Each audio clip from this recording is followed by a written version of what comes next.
Top 100 universities లో 100% scholarship తో admission పొందాలనుకుంటున్నారా? India's top competitive exams, IIT, NEET etcetera guidance కావాలన్నా, India and world top universities లో join అవ్వాలన్నా, స్టూడెంట్స్ అండ్ పేరెంట్స్ కి కెరీర్ కౌన్సిలింగ్ కావాలన్నా, మీ కెరీర్ డెసిషన్ డబుల్ చెక్ చేసుకోవాలనుకున్నా 25 years ఎక్స్పీరియన్స్ డాక్టర్ సతీష్ గారిని సంప్రదించండి. Hello viewers, welcome to 99 TV career and jobs.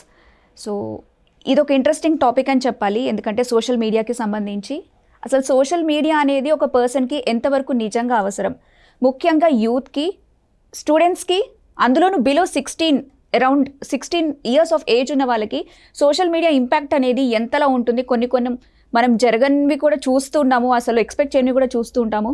So దాన్ని బ్యాన్ చేయడమే బెస్ట్ డెసిషన్ అని చెప్పి last year already Australian government below 16 years ఉన్న వాళ్ళు సోషల్ మీడియాని దానికి దూరంగా ఉండాలని చెప్పి ఒకటి పాస్ చేశారు.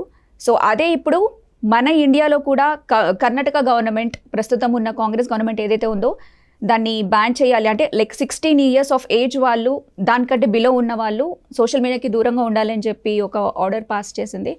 సో నిజంగా ఇదొక పాజిటివ్ సైన్ అని అనుకోవచ్చా, లేకపోతే ఎలా హెల్ప్ అవుతుంది ఏంటి అనేది మనం ఇప్పుడు దీనికి సంబంధించి సతీష్ గారితో మాట్లాడి తెలుసుకుందాము. నమస్తే సతీష్ గారు. సోషల్ మీడియా ఆ ఇంపాక్ట్ ఓ రేంజ్లో ఉంటుంది అసలు. అంటే మాటలు రాని పిల్లలు కూడా దానికి ఎంత అట్రాక్ట్ అయ్యారన్నది మనము డైలీ వీడియోస్లో చూస్తూ ఉన్నాము. దాన్ని చాలా గొప్పగా వైరల్ చేస్తుంటారు పేరెంట్స్, చెప్పాలంటే అంత అవసరం లేదు.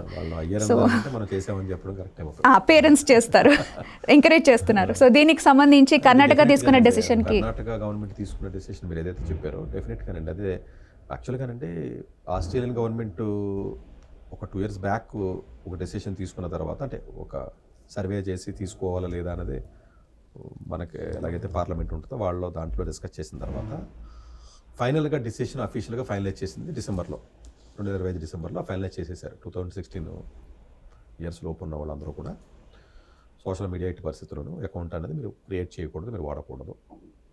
సరే పేరెంట్స్ వాడతారా, పక్కన ఉన్న ఫ్రెండ్స్ వాడతారు అనే విషయం పక్కన పెడదాం. సరే చాలా వరకు తగ్గుద్ది కదా ఒకటి. అదే కోవాకి సంబంధించి లోకేష్ గారు ఫస్ట్ చెప్పారు మనకి ఆంధ్రప్రదేశ్ గవర్నమెంట్లో, మేము కూడా ఆలోచిస్తున్నాము, డెఫినెట్గా అది మంచిది చేస్తామని చెప్పి లోకేష్ గారు అన్నారు ముందే. బట్ డెఫినెట్గా ఈలోపే కర్ణాటక గవర్నమెంట్ ఒక అడుగు ముందుకేసి ఈ డెసిషన్ తీసుకోవడానికి ముందుకు వచ్చారు. సరే ఇంప్లిమెంట్ అవ్వడానికి కొంచెం టైం పట్టినా ఓవరాల్గా అయితే మీకు ఆ థాట్ ఎప్పుడైతే మీకు వచ్చిందో, ఆ డిస్కషన్ జరుగుతుందో ఆటోమేటిక్గా అది కొంచెం, ఎందుకంటేనంటే గవర్నమెంట్లో ఉన్న మిగతా ఎమ్మెల్యేస్ కానీ పొలిటీషియన్స్ కూడా దీన్ని స్వాగతిస్తారు. ఎందుకంటే ప్రతి ఇంట్లోనూ ఎవడో ఒకటి సఫర్ అయినోడే, అంతే కదండి. సో అందువల్ల మానవ హక్కుల సంఘాలు వచ్చేసో, లేకపోతే ఏమో హ్యూమన్ రైట్స్ వచ్చేసో పిల్లల యొక్క హక్కుల్ని కాలు రాసేస్తున్నారని చెప్పేసి అలా అంటారని నేను అనుకోవట్లేదు, అన్నా కూడా తప్పది. ఎందుకంటే ఒక విషయాన్ని మనం చూసినప్పుడు మల్టిపుల్ డైమెన్షన్స్లో చూడాలన్నమాట వాస్తవమైనప్పటికీ, ఎన్ని డైమెన్షన్లో చూసినా కూడా బ్యాన్ చేస్తేనే ప్లస్లు ఎక్కువ ఉంటాయి. 100+ ఉన్న డెసిషన్ లైఫ్లో ఉండదు కదా కదండి. Any decision in the life కానీ, any decision in the government కానీ ఎప్పుడునండి ఇది వెయింగ్ మిషన్ లాంటిది. ఓకే, ఒక 60 పాజిటివ్ పాయింట్లు ఉన్నాయి, ఒక 40 నెగిటివ్ పాయింట్లు ఉన్నాయి. మన మనుషుల చేత 60 ఎక్కువ ఉన్నాయి కదా, ఓకే తీసుకుందాం. ఈ 40 నెగిటివ్ ఓకే, అంతే తప్ప డెసిషన్స్లో 100 పాజిటివ్ ఉంటాయి ఎక్కడన్నా? లైఫ్లో కూడా మనం తీసుకునే డెసిషన్స్లో ఎందుకు ఉంటాయండి?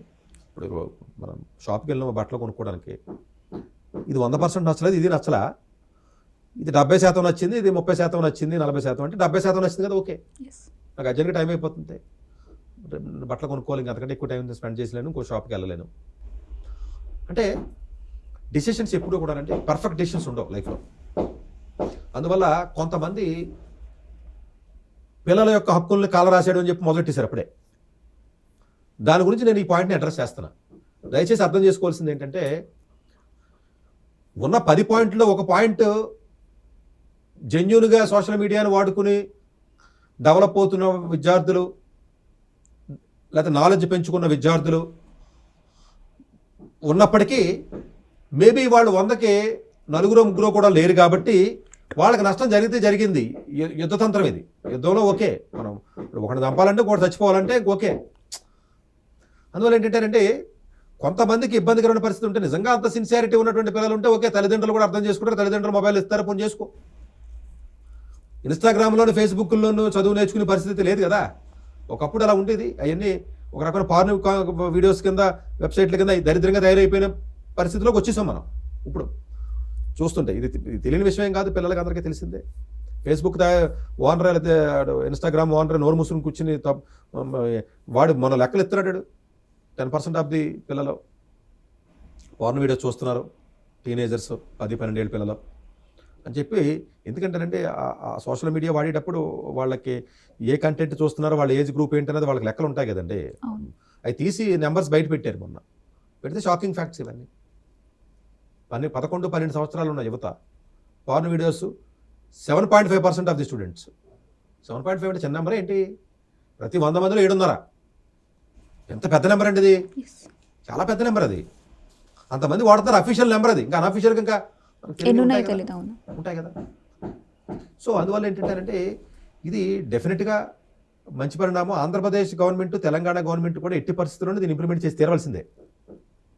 అసలు నేను ఎప్పటి నుంచో మాట్లాడుతున్న, డిమాండ్ చేస్తున్న చాలా విషయాలు ఇది కూడా ఒక విషయం. ఎన్నో రోజుల నుంచి చెప్తున్నాను నేను. ఇది ఎట్టి పరిస్థితుల్లోనూ సోషల్ మీడియాని పిల్లలకు మీరు బ్యాన్ చేసి తీరవలసిందే. 18 సంవత్సరాల దాకా 12th క్లాస్ వరకు కూడా మొబైల్ ఇవ్వద్దని గట్టిగా నేను మాట్లాడతాను, వీడియోలో చెప్తాను. ప్లస్ ఉంటుందని వాదిస్తారు వాళ్ళు. ప్లస్ ఉన్నా పర్వాలేదు, అది నాకు ప్లస్ వద్దు, మైనస్ నాకు ఎక్కువ ఉన్నప్పుడు నాకు వద్దు. వైన్ తాగితే హార్ట్కి మంచిదంటే ఏం చెప్తావు సమాధానం? ప్లస్ ఉంది కదా తాగేస్తావు ఏంటి ఇప్పుడు నువ్వు? అందులో ప్లస్ ఉందంటే ఉందేమో, మైనస్ ఎక్కువ ఉందా నేను అంటాను. నువ్వు చూసే విధానం అది. లేదు సతీష్ గారు, వైన్ తాగితే హార్ట్ బాగుంటుందంటే మన అక్కడే నాగేశ్వర గారు తాగారు, లేదా చాలా మంది డాక్టర్లు చెప్తున్నారు కదా సార్, నేను కూడా తాగుతాను. నువ్వు అన్నావు అనుకో, దానికి లిమిట్ ఏముంటుంది? తాగడానికి ఒక గ్లాస్ ఎందుకు ఆపుతావు నువ్వు? అయిపోయింది, 2-3 గ్లాసులు తాగుతావు కదా, అయిపోయింది. సో ఇట్లాంటి ఆస్పెక్ట్స్ వచ్చినప్పుడు అంటే ఎమోషన్స్కి సంబంధించినవి చిన్నపిల్లలు కాబట్టి ఎక్కడా కూడా వాళ్ళు కంట్రోల్ చేసుకుని దాన్ని బ్రేక్ చేసే విధానం ఉండదు.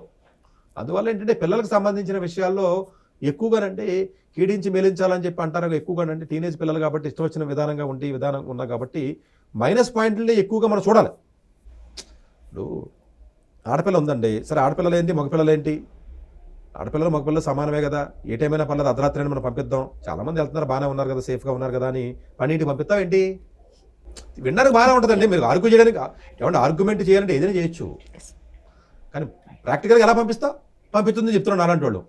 తప్పరా? ఇప్పుడు పబ్బుల్లో అందరూ తిరుగుతారు కదా, వాళ్ళకి ఏమైంది? రోడ్ల మీద తిరుగుతారు కదా, 12ంటికి 11ంటికి హైదరాబాద్ సిటీలో ఏం అవ్వలేదు కదా. ఎక్కడో ఒకటి జరిగినది మాత్రం నాకెందుకు అవుద్ది, నన్ను ఎందుకు పంపంటే?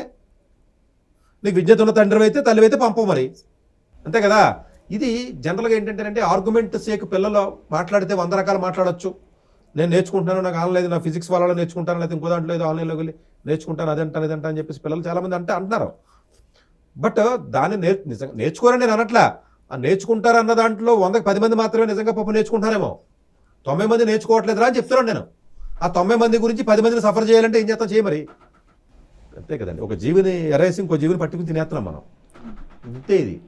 అందువల్ల ఏంటంటే కొంత ఇబ్బందికరమైన పరిస్థితి వచ్చినప్పటికీ డెఫినెట్గా ఇది మంచిది. దీనికి నేను ఓన్లీ సోషల్ మీడియా వాడడం పర్స్పెక్టివ్లో టైం వేస్ట్ అవుతుంది లేకపోతే ఇంకోటి కాదండి. నేను అనదర్ యాంగిల్ చెప్తానండి. ఎక్కువ మీకు థ్రెటనింగ్స్ సోషల్ మీడియా వల్ల, బ్లాక్ మెయిల్స్ విపరీతంగా పెరిగిపోయినాయి. సోషల్ మీడియాలో ఉన్నటువంటి టీనేజ్ యూత్ ఎవరైతే ఉన్నారో నమ్మరో విపరీతమైనటువంటి డిప్రెషన్లోకి, లోన్లీనెస్లోకి వెళ్ళిపోతున్నారు. ఇది అనదర్ డైమెన్షన్ ఉంటుంది. రీజన్ ఏంటంటే ఎప్పుడైతే మీకు సోషల్ మీడియా అకౌంట్ ఉందో వేరే కనెక్షన్స్ వస్తున్నాయి, ఆర్డర్ రిక్వెస్ట్ పంపిస్తాడు, ఈ రిక్వెస్ట్ పంపిస్తాడు, తర్వాత మాట్లాడతాడు, తర్వాత ట్రాప్ చేస్తాడు, లేదా ఫోటోలు అంటాడు, వీడియోలు అంటాడు. నిన్న కాక మొన్న విఎన్ఆర్ విజ్ఞాన జ్యోతిలో కాలేజీలో జరిగినటువంటి అమ్మాయి ఉదంతం సంబంధించి మనం ఏదైతే మాట్లాడామో దాంట్లో కూడా ఇన్స్టాగ్రామ్లోనే ఆడు పరండి అయ్యాడు. ఈ 2 రోజులకే లవ్ ప్రపోజ్ చేసాడు. 5వ రోజునే వారం రోజులు అయిన తర్వాత నాకు ఫిజికల్ రిలేషన్ కావాలని అడిగాడు. ఇన్స్టాగ్రామ్ వల్ల కదా అది, లేదు కాదని, లేకపోతే ఆడెవడో తెలియదు కదండి ఈ పిల్లకే, ఎవడో కూడా ఎలా తెలుస్తుందండి, తెలియదు కదా. సో ఎక్కువ మంది కనెక్ట్ అవుతున్నారు, అది ప్లస్ అని వాదిస్తావా అంటే ఇంతమంది ఎందుకు అవసరం లేదంటారు మనుషులు. అయితే ఇప్పుడు దీన్ని చేసిన వాళ్ళు, డిజైన్ చేసిన వాళ్ళు ఎలా చెప్తారంటే మేము ఒక పాజిటివ్ కాజ్ కోసం తయారు చేసాము, అది యూస్ చేసే వాళ్ళని బట్టి ఉంటుంది అని ఆర్గ్యూ చేస్తారు.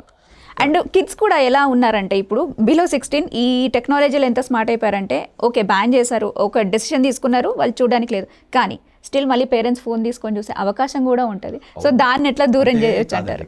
నేను అనేది మొత్తానికి 100% నేను కంట్రోల్ అవుద్దని కాదు, కానీ కొంత అయితే కంట్రోల్ అయింది కదా. ఫస్ట్ స్టెప్ బై స్టెప్ అండి. 100% చేయలేమండి మనం.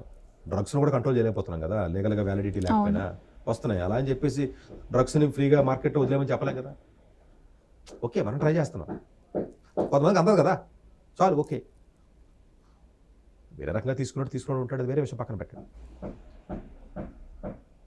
ఈ పర్టికులర్ ఆస్పెక్ట్లో సోషల్ మీడియాకి సంబంధించిన దాంట్లో మీరు అడిగిన పాయింట్లో తల్లిదండ్రులు ఫోన్లు ఏవైతే ఉన్నాయో, తల్లిదండ్రులు ఫోన్ తీసుకున్నప్పుడు 1-2 సార్లు ఆలోచిస్తాడు. ఎందుకంటే హిస్టరీ ఉంటుంది కదా, మా నాన్న చూస్తాడేమో, మా అమ్మ చూస్తాడేమో, భయపడతాడు. అది కూడా డిలీట్ చేస్తారు. Kids are so intelligent, so smart. చేస్తున్నారు. కానీ దానికి మీరు సొల్యూషన్ అడిగారు కాబట్టి నేను డెఫినెట్లీ కావాలి సార్. ఎందుకంటే హిడెన్ యాప్స్ అని కొన్ని ఉంటాయండి.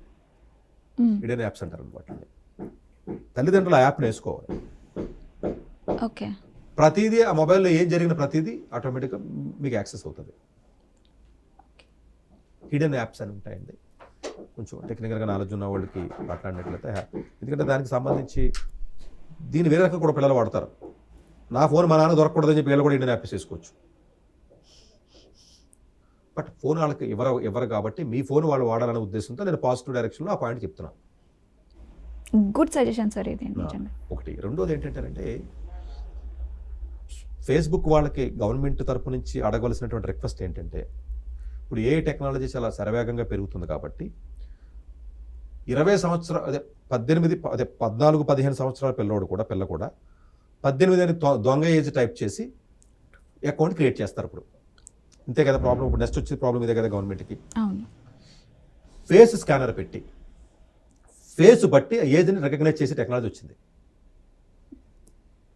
అలాగ టెక్నాలజీ ఫేస్బుక్ కూడా ఇన్స్టాగ్రామ్ కూడా పెట్టకపోతే ఇది మళ్ళీ కంట్రోల్. దొంగ ఏజ్ పెడతాడు, దొంగ అకౌంట్ పెడతాడు. అలాగే ఒక మనిషికి ఒకటే అకౌంట్ కాబట్టి ఆధార్ కార్డుకి లింక్ చేస్తే ఇంకొక అకౌంట్ క్రియేట్ చేయలేడు. ఇది ఫేస్బుక్ వాళ్ళు చేయరు, ఎందుకంటే గవర్నమెంట్ అడగదు, ఎందుకంటే డబ్బులు కావాలి కాబట్టి. ఇది ఒక పెద్ద కరప్షన్, ఇది ఒక పెద్ద మాఫియా. ఇది ఫేస్బుక్, వాట్సాప్లో అనేది పెద్ద మాఫియా అండి ఇది యాక్చువల్గా. ఇప్పుడు యాక్చువల్గా సింపుల్గా రేవంత్ రెడ్డి గారు లేకపోతే నరేంద్ర మోడీ గారు మా దేశంలో ఉన్న ఇచ్చి సోషల్ అకౌంట్ మీడియా ప్రతి అకౌంట్కి ఆధార్ లింక్ అని ఎందుకు అనట్లేదు? అన్నింటికి ఆధార్ లింక్ చేయండి, దీనికి ఎందుకు చేయరు? ఒక మనిషికి 2 అకౌంట్లతో పని ఏంటి? ఒకవేళ 2 అకౌంట్లు తీసుకోవాలన్నా కూడా బేస్ అదే అకౌంట్ నుంచి క్రియేట్ చేయి. బేసిక్ ఐడియా ఇదే, దాని నుంచి ఇంకొకటి తప్పే ఉంది. అలాగన్నా చేయొచ్చు కదా. ఇప్పుడు నాకు యూట్యూబ్ 2 అకౌంట్లు కావాలి, తప్పలేదు. 2 కాదు 4 తీసుకో. మదర్ అకౌంట్ ఒకటే, దాని నుంచి క్రియేట్ చేసి టెక్నాలజీ కనిపెట్టచ్చు కదా, పెద్ద కష్టమేం కాదు కదా.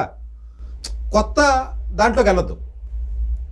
ఇట్లాగ ఏదో ఒక విధానం మీరు గవర్నమెంట్ ఆఫ్ ఇండియా కానీ డెసిషన్ తీసుకోకపోతే ఈ బ్యాన్ చేసినంత మాత్రాన్నే ఈ పిల్లలందరూ కూడా దొంగ ఏజ్ పెట్టి దొంగ అకౌంట్లు క్రియేట్ చేస్తారు. సో మరి బ్యాన్ చేసిన తర్వాత మరి ఎట్లాగంటే అది అంటే అకౌంట్ తీసుకోదు, అది 16 పెడితే దానికి అది బ్యాన్ చేస్తారు కాబట్టి. కానీ దొంగ ఏజ్ రాయకుండా గవర్నమెంట్ కూడా కొన్ని జాగ్రత్తలు తీసుకున్నట్లయితే మేబీ తీసుకున్న డెసిషన్కి ఒక పర్పస్ అనేది ఉంటుంది. బట్ కొంతవరకు కంట్రోల్ అయితే అవుతుందండి, అవ్వకపోవడం అయితే లేదు, డెఫినెట్గా అవుతుంది. సో ఇంత ఆలోచించడానికి లైక్ దాన్ని అమలు చేయడానికైనా ఎంతవరకు పాసిబిలిటీ ఉంటుంది? అసలు ఈ థాట్ ముందుగా వాళ్ళకి రావాలి కదా మీరు చెప్పింది. నేనేమంటానంటేనండి, మనం ఏమి పెద్ద చేయట్లేదండి. ఆస్ట్రేలియా చేశాడు కదా, అదే నా కాపీ కొట్టేయండి. ఫస్ట్ కొత్తగా ఇన్వెంట్ చేయకపోయినా మనం చేసేది ఏముందంటే ఆడు పాప ప్రపంచంలో మొట్టమొదట ముందు వచ్చాడండి. పాప చాలా మంది ఆస్ట్రేలియాలో ఉన్న యూత్ అంతా సర్వనాశనం అయిపోతుంటే వాడు డిసిషన్ పొలిటికల్గా కొంచెం ఇబ్బందికరమైనప్పటికీ కూడా చాలామంది పేరెంట్స్ అపోజ్ చేశారు పిల్లల యొక్క ఫ్రీడమ్ అని. ఎందుకంటే మనకంటే ఇంకెక్కువ అపోజ్ చేస్తారు కదండి ఆ కంట్రీస్లో. అయినా కూడా చాలా బోల్డ్ డిసిషన్ అతను తీసుకున్నాడు. పొలిటికల్గా అతనికి ఇబ్బంది అవుతుందని అనిపించిన. సో వాళ్ళు కొంత మెజర్స్ తీసుకుంటున్నారు, వాళ్ళు ఆల్రెడీ ఇంప్లిమెంట్ చేస్తున్నారు కదా. సో అవి కొంత మోడల్ మనం తీసుకున్నట్లయితే డెఫినెట్గా కొంత మనకు ఒక బేస్ దొరుకుతుంది. Point number 1. వీలున్నంత వరకు గవర్నమెంట్స్ కూడా దానికి ఈ ఫేస్బుక్, ఇన్స్టాగ్రామ్ వాళ్ళకి, సోషల్ మీడియా వాళ్ళకి ఎవరికైతే అవుతారో చేయాలి. బట్ యూట్యూబ్ని బ్యాన్ చేయాల్సిన అవసరం లేదు. యూట్యూబ్ బ్యాన్ అని క్రియేట్ చేయదు, ఎందుకంటే యూట్యూబ్ వరకు ఇబ్బంది లేదు. యూట్యూబ్లో అంత వల్గర్ కంటెంట్ ఎవరు పెట్టడు కాబట్టి పెడుతున్నారు. బట్ పిల్లలు జనరల్గా పెట్టరండి, అవన్నీ పెద్ద పెద్దవాళ్ళు పెడతా ఉంటారు. పిల్లలు జనరల్గా యూట్యూబ్లో అంతలా ఉండదు కదండి. అట్లాగే పిల్లలను దృష్టిలో పెట్టుకున్నారు కాబట్టి యూట్యూబ్కి బ్యాన్ ఏం లేదు. యూట్యూబ్ కాదు చూసుకోమని చెప్తున్నారు, జీమెయిల్ ఐడి అకౌంట్కి ఉంటుంది. మెయిన్ ఈ సోషల్ మీడియా ఇలాంటివి ఏవైతే ఉన్నాయో, స్నాప్చాట్ అనేది రకరకాలు ఉన్నాయి కదా, అట్లాంటివి అన్న పర్స్పెక్టివ్లో ఇది మంచి పరిణామం కిందే మనం దీన్ని చూడాలండి.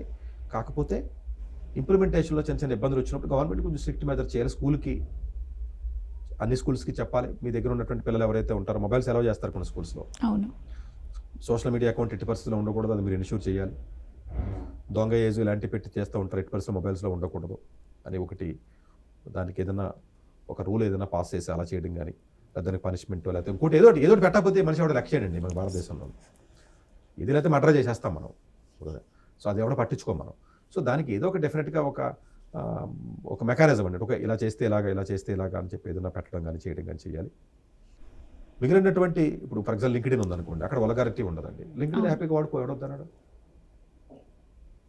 ట్విట్టర్ లింక్డ్ఇన్తో పెద్ద ప్రాబ్లం లేదండి, ప్రాబ్లం అంతా ఇన్స్టాతోనే మనకి. సో యూత్ అంతా దాన్ని వాడడం ఇష్టం వచ్చినట్టు రకరకాల పచ్చి బూతులు లేకపోతే పచ్చి రకరకాలుగా చేయడం, మరి చాలా వరస్ట్గా తయారైపోయినాయండి, పార్న్ సైట్లుగా తయారైపోయినాయండి. ఓపెన్ చేయాలంటే కూడా ఒక్కోసారి చాలా ఇబ్బందికరంగా ఉంటుంది. సో ఇది తల్లిదండ్రులు కూడా దయచేసి అంటే పిల్లలకు మొబైల్ ఇచ్చేటప్పుడు అసలు వాళ్ళు ఏ యాప్స్ పెట్టుకుంటున్నారో, దొంగ యాప్స్ ఏం పెడుతున్నారో, ఏమి క్రియేట్ చేశారు, వాళ్ళు 100 అబద్ధాలు చెప్తారండి. అవన్నీ మీరు పిల్లల్ని మీరు నమ్మండి, వాళ్ళ వయసుని నమ్మద్దు, అంతే కదండి. ఇవన్నీ చూసుకుని తల్లిదండ్రులు కూడా ఎంత ఫ్రీడమ్ ఇచ్చేసి ఇంటర్నేషనల్ స్కూల్కి వెళ్ళి పిల్లలతో ప్రాబ్లం అండి. ఎక్కువగా ఇది ఇంటర్నేషనల్ స్కూల్ పిల్లలకే, ఈ నారాయణ చైతన్య వాళ్ళకి ఏం ఇబ్బంది ఉండదు పాపం. వాళ్ళ గదిలో పడి జైల్లో పడేస్తారు కదండి, వాళ్ళకేం మొబైల్ ఎక్కడ ఇచ్చింది పాపం, వాళ్ళకేమి అకౌంట్లు ఉండవు 12th అయ్యేదాకా. వాళ్ళతో పెద్దగా ప్రాబ్లం లేదు సొసైటీలో. వాళ్ళ వల్ల వచ్చే ప్రాబ్లం వేరే రకమైన ప్రాబ్లము. ఇలాంటి ప్రాబ్లం వాళ్ళ దొంగతనాలు, లేకపోతేనేమో సోషల్ మీడియా ప్రాబ్లమ్స్, లేకపోతే రేపులు, మర్డర్లు, లేకపోతే క్రైమ్ చేయడాలు, ఇవన్నీ నారాయణ చైతన్యులు చేయరు. ఎందుకంటే వాడికి అసలు సొసైటీ గురించి అవగాహన లేకుండా పెంచుతున్నారండి లోపల వేసుకుని. ఇంకోటి ఏంటంటే ఇంట్లో ఉన్న తల్లిదండ్రులు ఎలాగాడు కంట్రోల్ చేయలేరు, కానీ వాళ్ళనే కంట్రోల్ చేస్తున్నారు. సరే దానివల్ల జరిగే నష్టాలు పక్కన పెట్టా నేను ఈ డైమెన్షన్ చెప్తున్నాను నేను, అంతే కదండి, వేరే డైమెన్షన్ అన్న పర్స్పెక్టివ్ కాకపోయినా. సో డెఫినెట్గా ఏదైతే ఉందో మిగతా ఇంటర్నేషనల్ స్కూల్స్లో ఉన్నటువంటి ప్రిన్సిపల్స్ అందరూ కూడా దీన్ని దయచేసి వీళ్ళు ఇన్ష్యూర్ చేసి ఆ పిల్లలకి ఎలాంటి అకౌంట్లు లేకుండా వాళ్ళని కాపాడుకోవాల్సినటువంటి జనరేషన్స్ని కాపాడుకోవాల్సినటువంటి బాధ్యత ఇప్పుడు ఉన్నటువంటి పెద్దలందరికీ ఉంది. కాబట్టి ఆ పర్స్పెక్టివ్లో డెఫినెట్గా స్కూల్ ప్రిన్సిపల్స్ కూడా పర్టికులర్గా మొబైల్స్ అలౌ చేసి స్కూల్స్ ఎక్కువ ఉంటాయండి, చాలా స్కూల్స్ ఉంటాయి మనకి హైదరాబాద్లో. 7th మీకు మొబైల్స్ ఉంటాయి, అలౌ చేస్తారు కూడా, లేదా వీక్లీ వన్స్ అలౌ చేయడం ఏవో చేస్తారు. వాళ్ళందరికీ సోషల్ మీడియా అకౌంట్స్ ఉంటాయి. సో వీళ్ళ Facebook groups, Instagram groups, weekend public వెళ్ళటాలు, ఇదంతా సర్వసాధారణం అయిపోయిందండి మనకి హైదరాబాద్ సిటీలో. సో ఇవి కొంత ఏదైనా మరి కంట్రోల్ అవ్వడానికి ఏదైనా అవకాశం ఉందా అంటే చూసుకోవాలి. సరే వాట్సాప్ని అలాగే ఎవడో కంట్రోల్ చేయడం అనుకోండి, యూట్యూబ్ని వద్దని చెప్తున్నాము, సరే అవి ఓకే. ఈ అట్లీస్ట్ కొంత ఇన్స్టాని, ఫేస్బుక్ని చేసినట్లయితే చాలా వరకు కొంత డ్యామేజ్ జరుగుతుంది. మెయిన్ అది అనదర్ డైమెన్షన్ కూడా ఒకటి ఉందండి,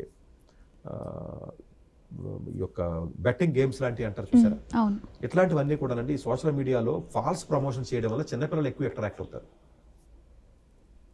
ఇప్పుడు ఒక డ్రెస్ ఉందండి, బాగుంది అనిపించవచ్చు, కొనేసుకుంటారు, అది ఫేక్ అయ్యి ఉండొచ్చు, లేకపోతే మోసం చేసేవాడు డబ్బులు తీసుకుంటాడు. ఎక్కువ మీకు సోషల్ మీడియాలో వచ్చే వాటిలోనండి ప్రొడక్ట్స్ ఏవైతే ఉంటాయో ఈ యూత్ని టార్గెట్ చేస్తూ ప్రొడక్ట్స్ పబ్లిసిటీ చేసి మార్కెటింగ్ చేస్తారండి. ఇన్స్టాగ్రామ్ వాడికి వచ్చే డబ్బులు యూత్ ప్రొడక్ట్స్ మీద వస్తున్నాయి. వాడి రెవెన్యూ మొత్తాన్ని తీస్తే సోషల్ మీడియా అకౌంట్ వల్ల వచ్చే డబ్బులు కాదు, ఈ ప్రొడక్ట్స్ ఏవైతే ఉంటాయో దాన్ని పబ్లిసిటీ చేయడం వల్ల వస్తున్నాయి కదా. ఆ పబ్లిసిటీ చేసి ప్రొడక్ట్స్లో ఎక్కువ టార్గెట్ ఓన్లీ యూత్ ఉంటుంది. ఎంటర్టైన్మెంట్, సెక్స్ రిలేటెడ్ సంబంధించినటువంటి కంటెంట్ ప్రొడక్ట్స్ ఎక్కువ ఉంటాయి. లేకపోతే ఫేస్ మాస్క్, లేకపోతే ఏదో ప్లాస్టిక్ సర్జరీలు, లేకపోతే ఎలా చేయడం, ఇలా సంథింగ్ ఈ టైపే ఉంటాయండి. అన్ని అన్వాంటెడ్ థింగ్స్ ప్రొడక్ట్స్ని మీకు ఇమీడియట్గా ప్రమోట్ చేస్తున్నాడు. టార్గెట్ యూత్ కాబట్టి వీళ్ళకి అకౌంటే లేకపోతే వాడికి ప్రాఫిట్ రాదని. సో డెఫినెట్గా ఇదొక యాంగిల్ ఉంటుందండి. అంటే పిల్లలు బెట్టింగ్ గేమ్లకి వెళ్ళిపోవడాలో, లేకపోతేనేమో ఎక్కువగా డిప్రెషన్లోకి వెళ్ళటం చూస్తున్నామండి. Loneliness, suicidal thoughts, cyber crimes, ఇవన్నీ కూడానండి దీనికి లింకేనండి. ఇట్స్ నాట్ దట్ నేనేమి సోషల్ మీడియా వాడి వేరే రకంగా పాడవుతున్నారు అన్నది కొంతమంది మంచి పీపులే, వాళ్ళేమో అన్వాంటెడ్ థింగ్స్ చూడరు, మిగతా రకంగా కూడా డ్యామేజ్ జరుగుతుంది. వాళ్ళని కూడా కాపాడుకోవాలి కదా మనం అంటున్నాను నేను, అది కూడా చూడాలి కదండి. సో ఇది మరి అన్ని రకాలుగా, ఇట్స్ నాట్ దట్ అన్ని రకాలుగా కూడా చిన్నపిల్లలకి వాళ్ళ పుస్తకాలు చదవడం అనేది పోయిందండి, బుక్స్ రీడింగ్ పోయింది. అందుకనే ఫిన్లాండ్ లాంటి దేశంలో కూడా అంటే డిజిటల్ ఎడ్యుకేషన్ నుంచి బ్లాక్ బోర్డ్లోకి వచ్చేసారండి. 2026 చెప్తున్నాను నేను విషయం. వాళ్ళు దే టుక్ ద డెసిషన్, అసలు మేము డిజిటల్ బోర్డు మీద పాఠాలు చెప్పాం, మళ్ళీ బోర్డు మీద చెప్తాం, డివైసెస్ అలౌ చెయ్యం, చేత్తో రాయాలి అని చచ్చినట్టుగా ఫిన్లాండ్ గవర్నమెంట్ డెసిషన్ తీసుకుంది. అమెరికా ఆలోచిస్తుంది, ఇప్పుడు ఆస్ట్రేలియా ఆలోచిస్తుంది. Regular traditional book paper pen education సిస్టంలోకి వెళ్తున్నాం మనం. చాలామంది చెప్పొచ్చు ఏ టెక్నాలజీ వస్తుంది, వీడియోలు వస్తున్నాయి, లేకపోతే మనం చదువు నేర్చుకుంటున్నాం, చదువు చాలా ఈజీ అయిపోయింది, ఏ టీచర్ వచ్చాడు, ఎంత మీరు ఓదండే. దానివల్ల నష్టమే జరుగుతుంది ఎక్కువ మందికి. లాభం జరుగుతుంది, తక్కువ మందికి లాభం జరుగుతుంది. నేను జరగట్లేదని చెప్పట్లేదు, తక్కువ మంది జరుగుతుంది. బట్ ఇదంతా ఇబ్బంది అవుతుందని గవర్నమెంట్స్ కూడా రియలైజ్ వెనక్కి వస్తున్నారు. ఇప్పుడు దీనిలాగానే, దీనికి ఉదాహరణ ఫిన్లాండ్ గవర్నమెంట్. ఇప్పుడు సోషల్ మీడియాకి ఎలాగైతే ఇది వచ్చిందో ఫిన్లాండ్ గవర్నమెంట్ ఎడ్యుకేషన్ అంతా ట్రెడిషనల్లోకి వచ్చింది. ప్రాబబులీ మనందరూ కూడా ట్రెడిషనల్ ఎడ్యుకేషన్ సిస్టంలోకి స్కూల్కి పంపడం, ఆన్లైన్ ఎడ్యుకేషన్ వల్ల నష్టం జరుగుద్ది అనేది మనకు ఒకటి చెప్పింది, కోవిడ్ చెప్పింది కదా. ఇంకా కొత్తగా ఆన్లైన్ ఎడ్యుకేషన్ సక్సెస్ఫుల్ మోడల్ అని ఎలా చెప్తారు మీరు? 2 ఏళ్ళు ఇంట్లో పడి ఏడిసాం కదా అందరూ పిల్లలతో ఇంట్లో పడి ఏడిసాం మనం. అది సక్సెస్ కాదో ప్రపంచం ఒకటి చెప్పింది ఏంటి, ఎవడ కొంపలో ఆడికే తెలుసు. ఇది అటర్ ఫెయిల్యూర్ మోడల్ అనేది. మళ్ళీ ఆన్లైన్ ఎడ్యుకేషన్ సక్సెస్ అవుతుందా అని ఇంకా క్వశ్చన్ ఏంటి? ఫెయిల్ అయింది కదండి. అది ఎడిషనల్గా ఏదైనా సపోర్ట్ తీసుకోవడానికి ఏదైనా కొంతవరకు మీరు ఉపయోగించుకోవచ్చు తప్ప, టీచర్ని పెట్టేస్తాను, బ్లాక్ బోర్డ్ నేను మొత్తం అంతా టెక్నాలజీ పెట్టేసి మొత్తం డిజిటల్గా చెప్పేస్తాను, డిజిటల్ ఏ క్లాస్ రూమ్స్, డిజిటల్ ఏ టీచర్లు, 6వ తరగతిలోనే సి ప్రోగ్రామింగ్ నేర్పిస్తాను, 7వ తరగతిలోనే టెక్నాలజీ నేర్పిస్తాను. ఏంటిది? దీనివల్ల ఏమీ మీకు ఉపయోగం లేదు. ఎంటర్టైన్మెంట్ సైడ్ వెళ్ళిపోతున్నట్టు పిల్లల్ని మనం. సో పెన్నా పేపర్ సిస్టమే కరెక్ట్ సిస్టమ్ అని నేను అంటాం కాదండి, ప్రూవ్ అయింది. కోవిడ్ ఎఫెక్ట్ వల్ల అయితే నాకు తెలిసి చాలా మంది పేరెంట్స్కి అర్థమై ఉంటుందండి. ఈ తలనొప్పి దరిద్రం ఎందుకు బాబు, వాళ్ళు పుస్తకం పెన్నా పెట్టి చదివితేనే బాగుందిరా అని అంటున్నారు కదా అందరూ. అది అందరూ వింటున్నాం కదండి, మనందరం వింటున్నాం కదా. సో డెఫినెట్గా ఈ సోషల్ మీడియాని బ్యాన్ చేసి తీరవలసిందే. రూల్స్ కూడా కొంత స్ట్రిక్ట్గా పెట్టి దాని ఇంప్లిమెంటేషన్ అయ్యే విధంగా కూడా చూస్తే బెటర్ అని ఒపీనియన్ అండి. సో ఫైనల్లీ ఇండియాలో కర్ణాటక అయితే స్టార్ట్ చేసింది కాబట్టి, దీనిపై డెసిషన్ తీసుకుంది కాబట్టి, ఇప్పుడు మన ఏపీ అండ్ తెలంగాణలో మీరు అన్నట్టు ఇంతకుముందు లోకేష్ గారు కూడా ఎప్పుడో చెప్పారు, సమ్ రీజన్స్ వల్ల అది జరగకపోవచ్చు. సో ఇప్పుడు వీళ్ళ నుంచి కూడా ఒక ఫాస్ట్ మూవ్ని మనం ఎక్స్పెక్ట్ చేయొచ్చు. కర్ణాటక గవర్నమెంట్ ఇంప్లిమెంట్ చేస్తే నాకు తెలిసి భారతదేశంలో అన్ని స్టేట్లు చేస్తారు, ఒక్క ఏపీ తెలంగాణ కదండి. ఎందుకంటే చాలామంది పెద్దోళ్ళు పేరెంట్స్ యొక్క కోరికది, దీనికి సపోర్టింగ్ చేస్తారండి. సపోర్ట్ చేయరనుకోవద్దు మీరు. ఎవడో కొంతమంది వాగితే వాగొచ్చు 10%, వాళ్ళకి హక్కులు తీసేసామని 10 మంది మాట్లాడినామండి, 90 మంది మాత్రం నాకు తెలిసి ఇప్పుడు మీరే ఉన్నారండి యాజ్ ఇండివిజువల్గా, మీకు కూడా మంచిది అనిపిస్తుంది కదా. అవును, ఎందుకంటే ప్రతి కూడా సఫర్ అయినోడే ఈ దెబ్బకి, ఈ మొబైల్స్, ఈ పిల్లల ఎఫెక్ట్కి, సోషల్ మీడియాకి ప్రతి ఇంట్లో సఫర్ అయినోడే, తమ్ముడో చెల్లో కొడుకో కూతురో మనవడో. సో వాళ్ళకు కూడా ఎవడైనా సరే గవర్నమెంట్స్కి నాకు తెలిసి సపోర్ట్ చేస్తారని, వాళ్ళ ఇన్కమ్ తగ్గిపోతాయి. నన్ను అడిగితే మన దగ్గర 16 కాదు 20 years వరకు దాన్ని హ్యాపీ కదా డెసిషన్ తీసుకుంటే బెటర్. ఏదైనా చదువుకోవాలనుకోండి, సోషల్ మీడియా ఎందుకు, ల్యాప్టాప్లోకి వెళ్ళి చదువుకోరదా? ల్యాప్టాప్లోకి వెళ్ళి చదువుకోవచ్చు కదండి. యూట్యూబ్ ఉంది, యూట్యూబ్లో కూడా నేర్చుకోండి. యూట్యూబ్ బ్యాన్ చేయమని ఏం చెప్పట్లేదు వీళ్ళు. సోషల్ మీడియాలో బ్యాన్, సోషల్ మీడియా వల్ల ఎవరికి ఉపయోగం అండి అసలు? సోషల్ మీడియాలో చదివేంటి? నువ్వు గూగుల్లో నేర్చుకోరదా? గూగుల్లోకి వెళ్ళి నేర్చుకో, యూట్యూబ్లో నేర్చుకోపోని, అయితే ఇంకొకటి ఏదో ఆన్లైన్ ఎడ్యుకేషన్ ఉందో నేర్చుకోరదా? ఇన్స్టాగ్రామ్లో చదువుతానంటే తెలియని మూర్ఖత్వంగా తల్లిదండ్రులు నిజంగా చదువుతుందో మా పిల్లలు అనుకుంటారంటే ఇలా అమాయకత్వం తగలయ్యా, బ్రెయిన్ లేకుండా ఉన్నారు వీళ్ళ పేరెంట్స్. ఇన్స్టాగ్రామ్లో చదువుతాడా? ఒక నాలుగు చూస్తుంది ఇన్స్టాగ్రామ్లో చూపిస్తున్నారంటే వీళ్ళకి నిజం అనుకుంటారు వీళ్ళు. ఒకటి కనపడితే కనపడవచ్చు ఏదైనా నాలెడ్జ్కి సంబంధించి, దాన్ని బట్టి దాన్ని జస్టిఫై చేస్తారంటే ఎట్లాగా? డెఫినెట్గా ఇది మంచిదండి, అన్ని రాష్ట్రాలు చేస్తాయని నేను మనస్ఫూర్తిగా కోరుకుంటానండి. Thank you so much Satish గారు. ఒక బెస్ట్ టాపిక్ పైన ఈరోజు మన డిస్కషన్ జరిగింది. సో వ్యూయర్స్ చూసారు కదా, సో ఈ 16 years ఆఫ్ ఏజ్లో ఉన్నటువంటి పేరెంట్స్ హ్యాపీగా ఫీల్ అవుతారా లేకపోతే ఎలా తీసుకుంటారు అన్నది కంప్లీట్లీ మీపై ఆధారపడి ఉంటుంది. కాకపోతే డెఫినెట్లీ ఒక మంచి మూవ్. సో ఇది మన గవర్నమెంట్, మన తెలుగు స్టేట్స్ గవర్నమెంట్ కూడా తొందరగా తీసుకొని ఇంప్లిమెంట్ చేయాలని చెప్పి కోరుకుంటూ మరొక వీడియోతో మళ్ళీ కలుద్దాం.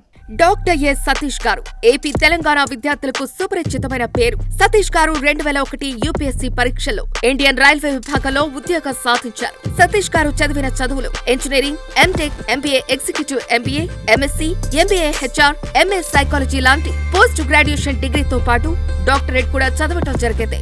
సతీష్ గారు నిరంతర విద్యార్థి. అలాగే సతీష్ గారు పలు ప్రతిష్టాత్మక కాంపిటేటివ్ పరీక్షలో, యూపీఎస్సీ నిర్వహించే సివిల్ సర్వీస్ పరీక్షలో 179వ ర్యాంక్, అలాగే ఇంజనీరింగ్ సర్వీస్ లో 24వ ర్యాంక్, గేట్ ఎగ్జామ్ లో 4వ ర్యాంక్, క్యాట్ ఎగ్జామ్ లో 99.8%, జిమాట్ 76 స్కోర్, ఇలా పలు కాంపిటేటివ్ ఎగ్జామ్స్ లో మొదటి ప్రయత్నంలోనే ఎన్నో ర్యాంకులు సాధించారు. ఎన్ని క్వాలిఫికేషన్ డిఫరెంట్ పరీక్షలో ర్యాంకులు సాధించిన వ్యక్తులు మన ఇండియాలో చాలా అరుదనే చెప్పాలి. ఇలాంటి అకాడమిక్ లో పరంగా, కాంపిటేటివ్ పరంగా ఇన్ని ర్యాంకులు సాధించడంతో పాటుగా గవర్నమెంట్ ఉద్యోగం చేస్తూ పలు అవార్డులు తీసుకున్నారు. సతీష్ గారికి జోనల్ లెవెల్లో general manager award, all India లెవెల్లో నేషనల్ లైఫ్ టైమ్ అచీవ్మెంట్ గుర్తింపు దక్కాయి. Appreciation of president life time సేవశ్రీ అవార్డు ఆంధ్రప్రదేశ్ మంత్రి నుంచి అందుకున్నారు. వీటితో పాటు పలు రకాల అవార్డులను అందుకున్నారు. ఎన్నో ప్రతిష్టాత్మక ఆర్గనైజర్స్ పర్మనెంట్ మెంబర్ గా ఉన్నారు. కష్టపడి పైకి వచ్చిన వ్యక్తి కావటం వల్ల గత 20 సంవత్సరాల నుంచి ఎంతో మంది చిన్నపిల్లల దగ్గర నుంచి 5, 6 తరగతుల విద్యార్థుల నుంచి పెద్ద పెద్ద పీజీ, పీహెచ్డీ కాలేజీలకు వెళుతూ విద్యార్థులకు అవగాహన కల్పిస్తుంటారు. ప్రతి విషయంపైన డాక్టర్ సతీష్ గారు స్పష్టమైన అవగాహన కలిగి ఉన్నారు. డాక్టర్ సతీష్ బలంగా నమ్మే సూత్రం ఏంటంటే అవేర్నెస్ ఈజ్ ఎవ్రీథింగ్. మనిషికి అవేర్నెస్ ఉంటే ఏదైనా సాధించగలరు.